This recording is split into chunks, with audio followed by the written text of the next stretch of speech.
Contract labour abolition and regulation act 1970।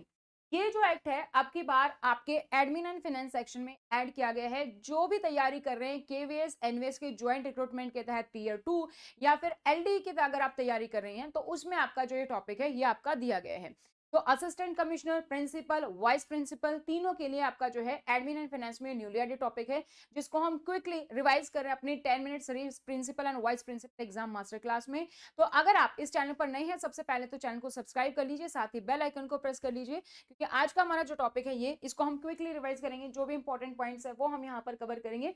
इसके अलावा अगर आपके पास नोट्स एंड स्टडी पोर्टल के तो आप वहां पर क्विकली रिविजन कर सकते हैं। इस टॉपिक के बाद आपको इजी हो जाएगा। और अगर आप स्टडी पोर्टल के कोर्सेज में हैं तो वहां पर जो है आप वीडियो की स्पीड इंक्रीज डिक्रीज करके अपने सहूलियत के हिसाब से टॉपिक को रिवाइज वहां पर भी आप कर सकते हैं इसलिए, जहां पर आपके पास कंप्लीट रूल्स रेगुलेशन है। यहाँ पर हम क्विकली रिवीजन जो है करेंगे, क्या क्या क्रक्स पॉइंट्स है वो हम यहाँ पर देखने वाले। तो सबसे पहले तो आपने अगर अभी तक भी YouTube चैनल को सब्सक्राइब नहीं किया तो चैनल को सब्सक्राइब कर लीजिए, क्योंकि आप बिल्कुल सही जगह पर है। स्टडी पोर्टल है इंडिया का नंबर 1 कोचिंग इंस्टीट्यूट जो आपको प्रोवाइड करता है coaching classes, live batch, recorded batch, interview batches, test series और hard copy notes for KVS principal, vice principal, assistant commissioner. इसके साथ साथ हमारे जो है आपको प्रोवाइड करते हैं notes and the classes for the non teaching post, जैसे कि एएसओ, एसएसए, एसओ, एओ, इन सब के लिए भी। तो या फिर कोई भी आपका एग्जाम जहां पर सेंट्रल गवर्नमेंट के रूल्स आते हैं, जैसे एनआईटी या आईआईटी की पोस्ट आती है, सुपरिटेंडेंट है, सीबीएसई में पोस्ट आती है, या फिर इसके अलावा कोई भी एग्जाम है स्टेट लेवल का जहां पर सेंट्रल गवर्नमेंट रूल्स पूछे जाते हैं, तो आपका सारा स्टडी मटेरियल क्लासेस अवेलेबल है। अपनी डिटेल्स हमारे साथ शेयर करना ना भूलें। अपना नाम लिखेंगे, स्पेस देके पैसे का एग्जाम शेयर कर देंगे हमारे हेल्पलाइन नंबर 8447410108 पर। जो भी आपका एग्जाम, आप केवीएस की तैयारी कर रहे हैं, एनवीएस है, यूपीएससी है, ईएमआरएस है, सभी जो है उसके अकॉर्डिंग अपना एग्जाम का नाम लिख देंगे। तो हमारे पास जो है सभी टीचिंग और नॉन टीचिंग पोस्ट के लिए जो है हमारे पास नोट्स अवेलेबल है। अभी हम बात करेंगे सिर्फ प्रिंसिपल पोस्ट की।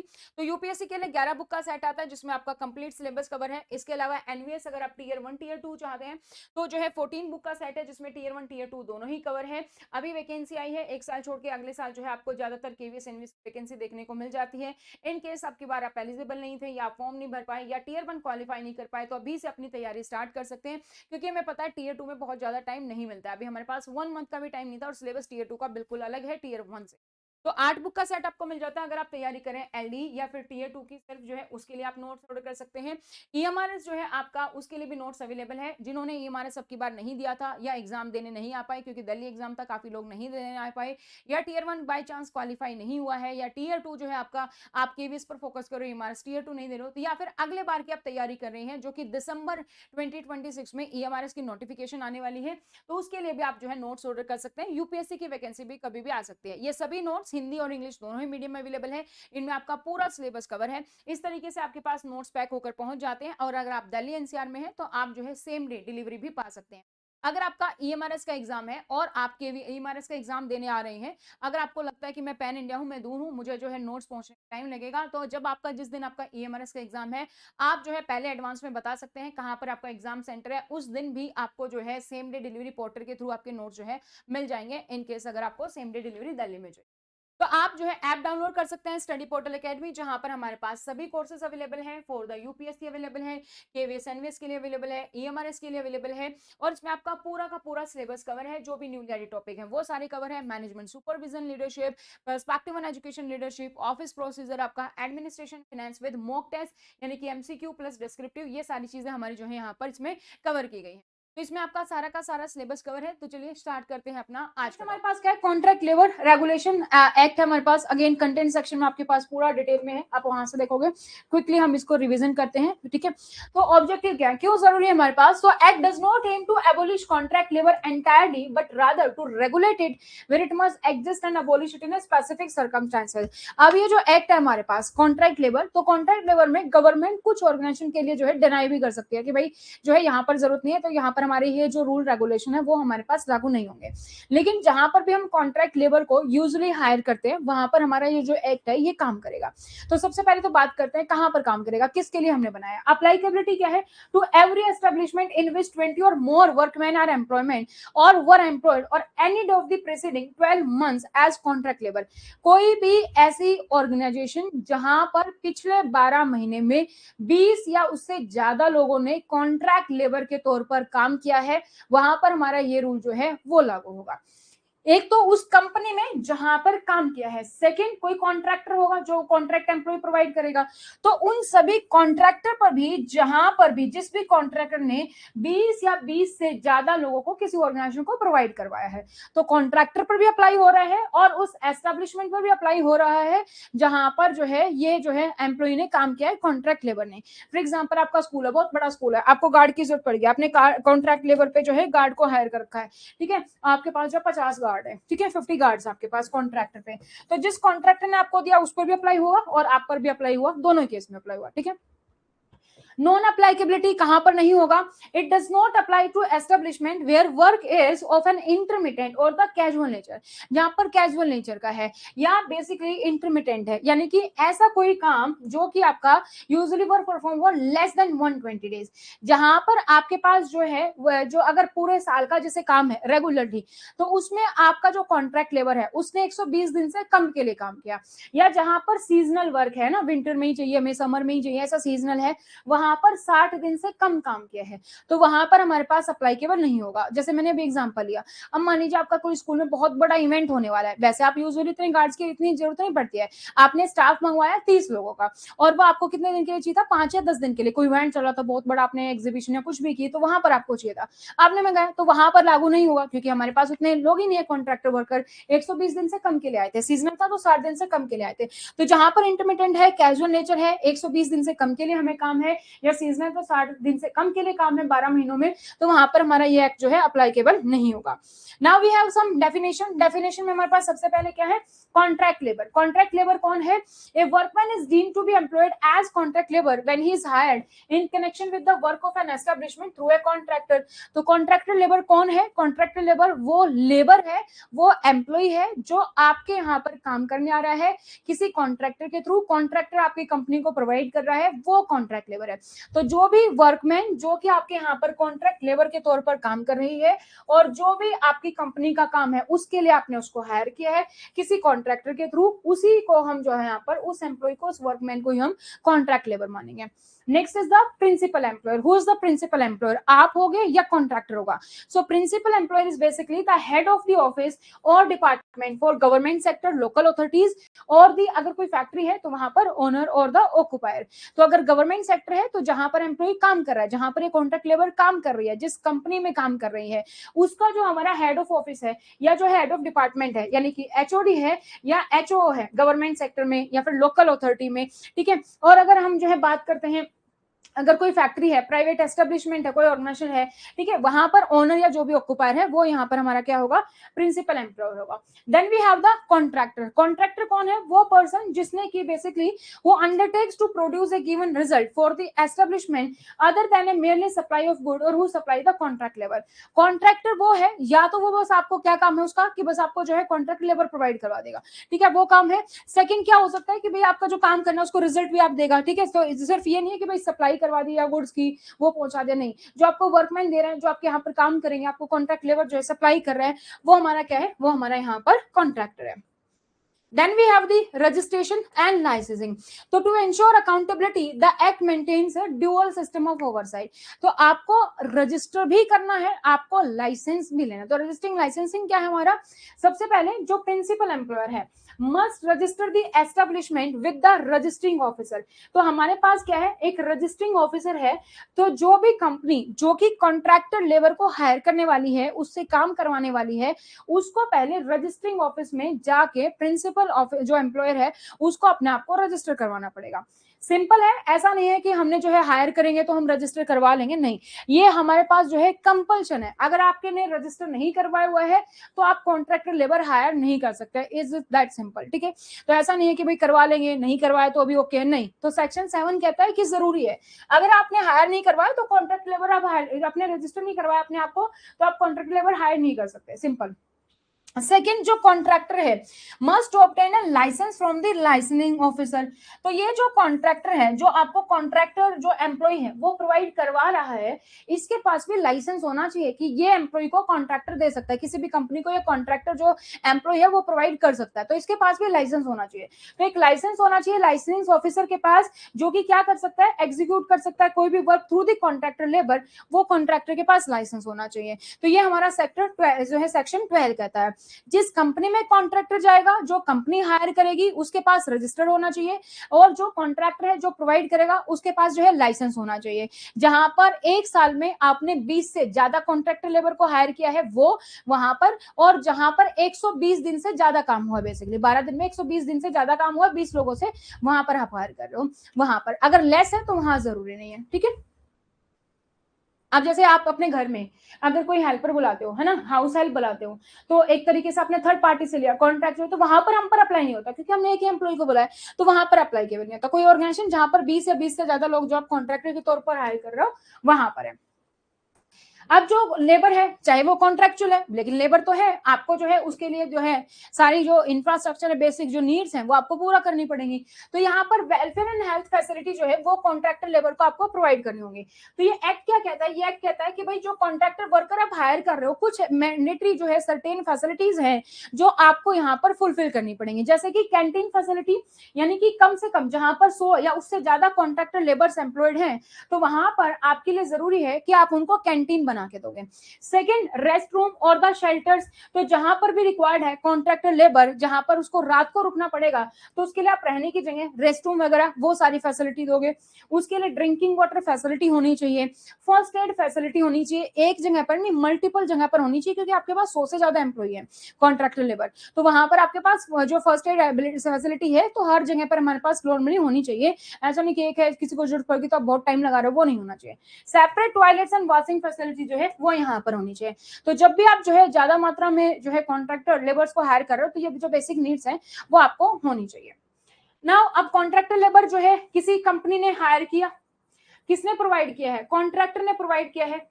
लेबर आपके पास कहां से आया, इस कॉन्ट्रैक्टर के थ्रू आया है, तो इसकी सैलरी कौन देगा, किसकी रिस्पॉन्सिबिलिटी है, आपके यहाँ पर काम कर रहा है, रिस्पॉन्सिबिलिटी किसकी है, लाया तो कॉन्ट्रैक्टर है और काम आपके यहाँ पर कर रहा है।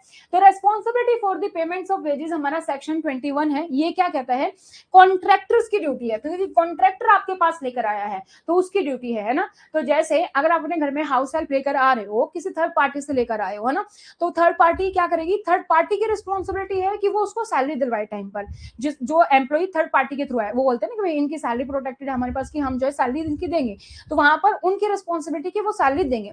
सो contractor is responsible for the payment of wages to each worker, हर एक एम्प्लॉय की सैलरी जाए टाइम पर, वो किसकी रिस्पॉन्सिबिलिटी है, कॉन्ट्रैक्टर की रिस्पॉन्सिबिलिटी है। बट एम्प्लॉयर्स ओवरसाइट कि principal employer must nominate a representative to be present while the contractor disburses. लेकिन यहाँ पर हमें क्या पता, हमारे यहाँ पर काम करना है एम्प्लॉय, तो हमें क्या पता कि उसको सैलरी मिली कि नहीं मिली, या तो भाई बैंक अकाउंट डिटेल कुछ आया है वहां पर जा रही है। तो यहाँ पर हम क्या करेंगे, यहाँ पर जो कंपनी है वो एक रिप्रेजेंटेटिव जो है वो यहाँ पर बनाएगी, एक रिप्रेजेंटेटिव नॉमिनेट करेगी। तो जब भी ये कॉन्ट्रैक्टर जो है इन एम्प्लॉइज को सैलरी देगा, ये जो रिप्रेजेंटेटिव है उस टाइम पर वहां पर प्रेजेंट होगा, है ना। जैसे आप देखते होंगे रियल एस्टेट में कॉन्ट्रैक्टर वर्कर्स होते हैं, उस टाइम पर कॉन्ट्रैक्टर वर्कर काम कर रहे होते हैं, वहीं पर रह रहे होते हैं, लेकिन वहां पर कहाँ हम चेक या ऑनलाइन ट्रांसफर करते हैं, हम कैश भी दे देते हैं। तो वो रिप्रेजेंटेटिव होना चाहिए कि भाई हाँ उनको सैलरी मिली है। तो ये प्रिंसिपल एम्प्लॉयर की जिम्मेदारी है कि भाई वो देखे कि हाँ सैलरी मिल रही है। अब डिफॉल्ट हो जाए, कॉन्ट्रैक्टर बोलता है मैं तो नहीं दे रहा पैसे, मैं ये यहाँ पर नहीं दे रहा, या तो जो है आपसे ले रहा ज्यादा, वहां पर कम दे रहा है, नहीं दे रहा। तो if the contractor fails to pay wages, या तो पार्शली या होली जो है पूरा पेमेंट नहीं दे रहा है या आधी पेमेंट दे रहा है, तो then principal employer is liable, तो रिस्पॉन्सिबिलिटी है आपकी, अगर आपकी कंपनी है तो रिस्पॉन्सिबिलिटी आपकी कि जो आपके यहाँ पर काम करना है उसको सैलरी मिले। तो टू पे the full wages and recover the amount from the contractor, अब कॉन्ट्रैक्टर को आप कोई ना कोई तो फीस दे रहे हो, है ना, कॉन्ट्रैक्टर के थ्रू आपके पास आया है, तो किसी एम्प्लॉय का जितना भी पे बनता है आप उनको भी तो दे रहे हो ना कॉन्ट्रैक्टर को, तो जो भी कॉन्ट्रैक्टर की फीस होगी उसमें से आप काट लोगे कि भाई आपकी फीस नहीं है, अब ये जो एम्प्लॉय थे इनके पास सैलरी चली गई है, तो वहां से हम रिकवर कर लेंगे। पहली रिस्पॉन्सिबिलिटी कॉन्ट्रैक्टर की है, जो प्रिंसिपल एम्प्लॉयर है वो एक रिप्रेजेंटेटिव बनाएगा, वो जो है रिप्रेजेंटेटिव होगा कॉन्ट्रैक्टर, उसी के जो चलते उसी के प्रेजेंस में लेबर को सैलरी देगा। कॉन्ट्रैक्टर डिफॉल्ट कर जाए, फुल सैलरी नहीं दे रहा, पार्शली नहीं दे रहा, तो जो प्रिंसिपल एम्प्लॉयर है, जो कंपनी है वो यहाँ पर देगी, और उसकी रिकवरी कहाँ से करेगी, जो कॉन्ट्रैक्टर की फीस है वहां से करेगी। Next we have prohibition of the contract labour. Section 10 हमारा किसके बारे में है कि कब हम प्रोहिबिशन कर सकते हैं। द एप्रोप्रिएट गवर्नमेंट, चाहे वो सेंटर हो, स्टेट हो, यूटीओ में पता है एप्रोप्रिएट गवर्नमेंट यही होती है, तो has the power to prohibit the employment of contract labour in any process, operation or work in an establishment, decision criteria include. तो जो एप्रोप्रिएट गवर्नमेंट है उसके पास पूरी पावर है, वो जो है मना कर सकते हैं कि हम कॉन्ट्रैक्टर लेबर जो है आपको हायर नहीं करने देंगे, उसको प्रोहिबिट कर सकती है। कोई ऐसी कंपनी जहां पर जो है नहीं कर सकते हायर, तो ऑपरेशन के लिए, वर्क के लिए कॉन्ट्रैक्ट लेबर को हायर करने से मना भी कर सकते हैं। किस किस केस में कर सकते हैं। First, whether the work is incident or necessary for the industry trade, ठीक है, जो वर्क है आपका जो है बहुत ही है कि कभी कभी जो बहुत ही रेयर है, या जो है कोई ऐसी कंपनी है अब जिसके लिए उसको परमानेंट एम्प्लॉय हायर करना चाहिए, वो चाहते हैं कि कॉन्ट्रैक्ट में काम हो जाएगा, क्यों परमानेंट हायर करें, परमानेंट हायर करेंगे तो 40-50 हजार रुपए सैलरी लेंगे, हम एक काम करते हैं, हम 12 से 15 हजार में किसी एम्प्लॉय को कॉन्ट्रैक्ट पर हायर कर लेते हैं, हमारा काम हो जाएगा, जब चाहे इनको निकाल दो। तो इंडस्ट्री ट्रेड अगर ऐसा काम है कि भाई नेसेसरी है, आपके पास आपकी कंपनी उस चीज के लिए बनाई है और सभी चीजों के लिए अपने कॉन्ट्रैक्टर लेबर रखे हैं, तो वो नहीं होगा, फिर आपको परमानेंट हायर करने पड़ेंगे। Whether it is a perineal nature, sufficient duration, की भाई ड्यूरेशन पूरी है, आप ऐसा तो है नहीं कि आपको 5 महीने काम करवाना, 7 महीने का, पूरे 12 महीने काम करवा रहे हो, फिर भी वो कॉन्ट्रैक्टर लेबर रख रहे हो, तो वहां पर हम मना कर सकते हैं। Whether it is done ordinary through the regular workman in that establishment और सिमिलर एस्टेब्लिशमेंट, जो काम आपकी परमानेंट वर्कमैन कर सकती है, जो काम आपके परमानेंट एम्प्लॉय कर सकते हैं, सिमिलर जो है आप कोई आप बोलो कि आप कोई कंपनी बनाई आपने, आप गवर्नमेंट के पास पहुंच जाओ कि मुझे अपने लिए कॉन्ट्रैक्टर लेबर जो है वो हायर करनी है, परमिशन दो। अगर आपकी कंपनी कुछ ऐसी कंपनी है जहां पर आपके जैसी जो और कंपनी है जो आपके सेम सेक्टर में काम कर रही है, वो तो सब परमानेंट हायर करके कर रही है, और आप परमिशन लेने पहुंच रहे हो कॉन्ट्रैक्ट लेबर की, तो नहीं मिलेगी। भाई सबके यहाँ पर परमानेंट से काम हो रहा है, आपके यहाँ पर भी परमानेंट से काम होगा, कॉन्ट्रैक्टर लेबर की परमिशन नहीं मिल सकती।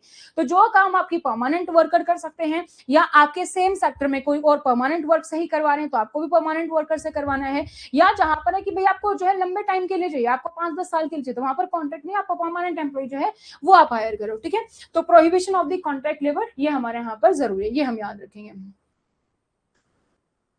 नेक्स्ट हमारे पास एडवाइजरी बॉडी भी हम बनाते हैं, तो एडवाइजरी बॉडी क्या है हमारे पास, एडवाइजरी बॉडी में सबसे पहले है central advisory contract labour board, ठीक है। तो नाम से क्या पता चलता है, एडवाइजरी बॉडी है, इसका काम क्या है, एडवाइस करना, किसको, सेंट्रल बॉडी है तो किसको एडवाइस करेगी, सेंट्रल गवर्नमेंट को एडवाइस करेगी। तो advise the central government on matters related to contract labour, तो कॉन्ट्रैक्ट लेबर के रिलेटेड जो भी मैटर होंगे उस पर एडवाइस देगी, किसको, सेंट्रल गवर्नमेंट को एडवाइस देगी। इसी तरीके से हमारे पास स्टेट लेवल पर है state advisory contract labour board, तो इसका काम क्या है, स्टेट बोर्ड को जो है स्टेट गवर्नमेंट को एडवाइस देना कॉन्ट्रैक्ट लेबर के केस में, किस किस चीज में देगी, या क्या मेंबर्स होंगे इसमें, गवर्नमेंट रिप्रेजेंटेटिव होंगे, एम्प्लॉयर्स होंगे, कॉन्ट्रैक्टर्स भी होंगे, वर्कर्स भी होंगे, सब होंगे इसमें, जो कंपनी हायर करते हैं कॉन्ट्रैक्टर वो भी है, कॉन्ट्रैक्टर भी है, कॉन्ट्रैक्टर वर्कर भी है, और गवर्नमेंट रिप्रेजेंटेटिव भी है, तो सब जो है यहाँ पर हमारे पास मेंबर्स होंगे। अब अगर हम बात करें, जैसे कि आपका स्कूल है, स्कूल आप जो है सिक्योरिटी गार्ड आपने हायर किए थ्रू ए प्राइवेट एजेंसी, तो स्कूल क्या हो गया यहाँ पर, प्रिंसिपल एम्प्लॉयर हो गया। सिक्योरिटी एजेंसी क्या होगी, वो आपका जो है कॉन्ट्रैक्टर हो गया, जो आपको एजेंसी के थ्रू प्रोवाइड कर रहे हैं, और गार्ड क्या है आपका, कॉन्ट्रैक्ट लेबर हो गया। तो स्कूल को, कॉन्ट्रैक्टर को जो है सैलरी भी प्रॉपरली पे करवानी है, और जो उनको बेसिक वेलफेयर जो फैसिलिटी है वो उनको मिलनी चाहिए, भाई ड्रिंकिंग वाटर है, वॉशरूम फैसिलिटी है, ये सारी चीजें मिलनी चाहिए। नंबर ज्यादा है तो वहां पर कैंटीन, रेस्ट होम, शेल्टर, ये सारी चीजें भी हम प्रोवाइड करेंगे। This is all about the contract labour act. Is it clear? तो सबसे पहले तो आपने अगर अभी तक भी YouTube चैनल को सब्सक्राइब नहीं किया तो चैनल को सब्सक्राइब कर लीजिए, क्योंकि आप बिल्कुल सही जगह पर है। स्टडी पोर्टल है इंडिया का नंबर 1 कोचिंग इंस्टीट्यूट, जो आपको प्रोवाइड करता है coaching classes, live batch, recorded batch, interview batches, test series और hard copy notes for KVS principal, vice principal, assistant commissioner. इसके साथ साथ हमारे जो है आपको प्रोवाइड करते हैं notes and the classes for the non teaching post, जैसे कि ASO, SSA, SO, AO, इन सब के लिए भी। तो या फिर कोई भी आपका एग्जाम जहां पर सेंट्रल गवर्नमेंट के रूल्स आते हैं, जैसे NIT या IIT की पोस्ट आती है, सुपरिटेंडेंट है, CBSE में पोस्ट आती है, या फिर इसके अलावा कोई भी एग्जाम है स्टेट लेवल का जहां पर सेंट्रल गवर्नमेंट रूल्स पूछे जाते हैं, तो आपका सारा स्टडी मटेरियल क्लासेस अवेलेबल है। अपनी डिटेल्स हमारे साथ शेयर करना ना भूलें, अपना नाम लिखेंगे, स्पेस देके पैसे का एग्जाम शेयर कर देंगे हमारे हेल्पलाइन नंबर 8447410108 पर। जो भी आपका एग्जाम, आप KVS की तैयारी कर रहे हैं, NVS है, UPSC है, EMRS है, सभी जो है उसके अकॉर्डिंग अपना एग्जाम का नाम लिख देंगे। तो हमारे पास जो है सभी टीचिंग और नॉन टीचिंग पोस्ट के लिए जो है हमारे पास नोट्स अवेलेबल है। अभी हम बात करेंगे सिर्फ प्रिंसिपल पोस्ट की।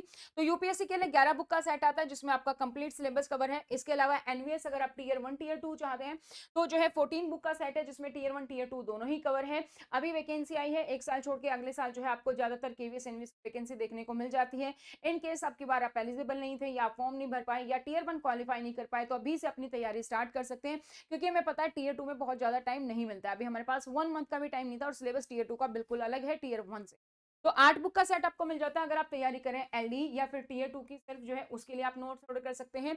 ईएमआरएस जो है आपका, उसके लिए भी नोट्स अवेलेबल है। जिन्होंने ईएमआरएस अब की बार नहीं दिया था या एग्जाम देने नहीं आ पाए, क्योंकि दिल्ली एग्जाम था काफी लोग नहीं देने आ पाए, या टीयर 1 बाय चांस क्वालिफाई नहीं हुआ है, या टीयर 2 जो है आपका आप केवीएस पर फोकस करो, ईएमआरएस टीयर 2 नहीं दे रहे हो, तो या फिर अगले बार की आप तैयारी कर रहे हैं जो कि दिसंबर 2026 में ईएमआरएस की नोटिफिकेशन आने वाली है, तो उसके लिए भी आप जो है नोट्स ऑर्डर कर सकते हैं। यूपीएससी की वैकेंसी भी कभी भी आ सकती है। ये सभी नोट्स हिंदी और इंग्लिश दोनों ही मीडियम में अवेलेबल है। इनमें आपका पूरा सिलेबस कवर है। इस तरीके से आपके पास नोट्स पैक होकर पहुंच जाते हैं, और अगर आप दिल्ली एनसीआर में हैं तो आप जो है सेम डे डिलीवरी भी पा सकते हैं।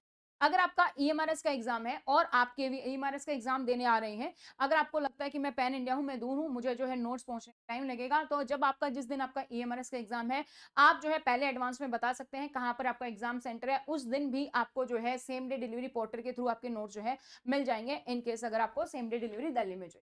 तो आप जो है ऐप डाउनलोड कर सकते हैं स्टडी पोर्टल एकेडमी, जहां पर हमारे पास सभी कोर्सेज अवेलेबल हैं। फॉर द यूपीएससी अवेलेबल है, केवीएस एनवीएस के लिए अवेलेबल है, ईएमआरएस के लिए अवेलेबल है, और इसमें आपका पूरा का पूरा सिलेबस कवर है। जो भी न्यू एडेड टॉपिक है वो सारे कवर है। Management supervision leadership, perspective on education leadership, office procedure, आपका administration finance with mock test यानी कि एमसीक्यू प्लस डिस्क्रिप्टिव, ये सारी चीजें हमारी जो है यहाँ पर इसमें कवर की गई है। तो इसमें आपका सारा का सारा सिलेबस कवर है। तो चलिए स्टार्ट करते हैं अपना आज का टॉपिक।